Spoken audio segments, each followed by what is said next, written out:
Ay po ang tindi ng ating mga songs, ano? Pag-i-flash lang natin sandali yung ating mga songs. Mahirap awitin yan eh. You're all I want. Yung isa yung sa I don't want anything but you. Sino pong nakakaunawa yan? Kuya Edwin, anong ibig sabihin niyan? Kuya Edwin, pwede ka nga rito, Kuya Edwin. May girlfriend ka ba? Ha? May pinapangarap ka ba? Kuya Edwin? Ito po'y galing pa ng Binangonan, nagmotor. Ilang oras ka nagmamotor? Kanina po, 6 hours. 6 hours po. 6 hours po. Wow. Every week po, ang trabaho niya doon sa may Binangonan.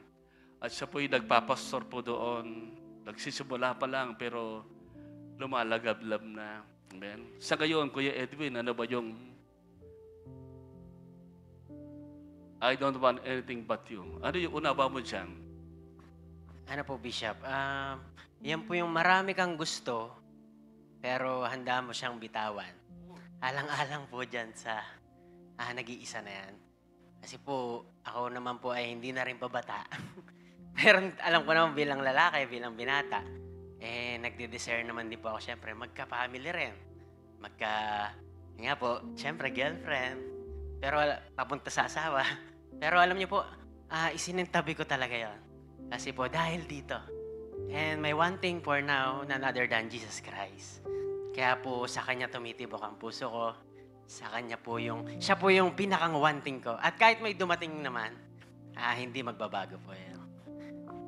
Halimbawa, may darating sa'yo. Mama, hindi mo na tayo papalakpak, subukin pa natin siya.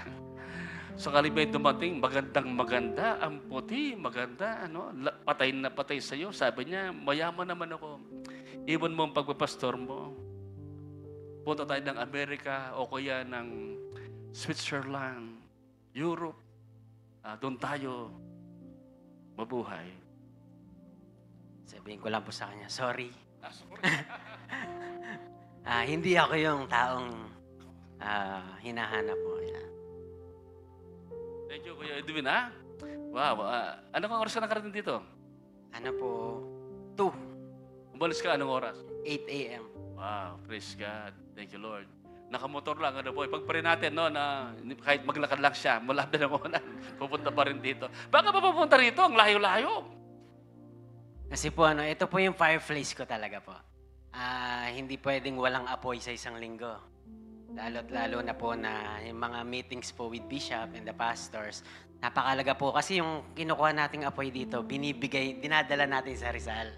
At kitang-kita po sa mga tao na talagang nai-impartan sila ng word ng Lord. Yung apoy na galing dito, na ipapasa po natin yan. Ilang buwan ka na ba doon? Paano nag-start yung gawain natin doon? Paano nag-start? Okay po. Umuwi po ako dito 2023, kaya po bago lang ako sa mukha niyo po. 2023, si Mama, matagal na. Anak po siya, Sister Rowena Escalantes. Asan ba siya, Sister Rowena? Yun, yung nasa likod, tuwang-tuwa, oh. Kailan yung Sister Rowena? Yung palaging maaga sa boarding watch. Okay. So yun po, 2023, I decided po na bumalik na rito kasi from Rizal, doon po tayo nagmi-ministry before. Tapos po yun, 2 years ago, ayun nga po, lumago tayo dito. Talagang nakaka-bless po ang Christ in You family. Talagang feeling ko kasama rin ako sa nag-start Bishop. Feeling ko kasama ako sa taon na binilang ni pong Christ in You na to. Pero yun po, yung panawagan ni Lord, talagang pag nangusap sa'yo si Lord, talagang hirap tanggihan. Naranasan niyo po yan. Kasi po, yung conviction ng Lord, kasi may binisita lang po talaga ako doon sa Binangonan. Gusto ko lang pasyalan yung dati kong trabaho. Opo. Tapos, Intentional ba? opo, talagang gusto ko lang kamustahin yung pinanggalingan kong trabaho. At nung nandun na po ako, nakita ko yung mga tao, bagamat sila po yung ngumingiti, pero yung spirit nila, nakikita mo longing sa word ng Lord. At to make the long story short, ayun po yung bagay na hindi ka na pinapatulog ni Lord na maayos araw-araw. Yes. Sabi ng Lord na dumating ang time, nag-decide po ako, magtrabaho ron, hindi po para magtrabaho. O kumbaga, yun lang po yung opportunity para makapasok tayo doon. And the rest is history. Ang Christ in You Binangonan po ay nasa 6 months na po siya ngayon.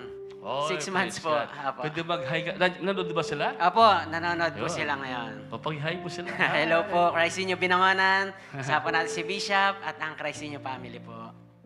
Thank you. Glory Kuya to Edwin. God po. Yes, glory to God. Amen. Babalik ka next week.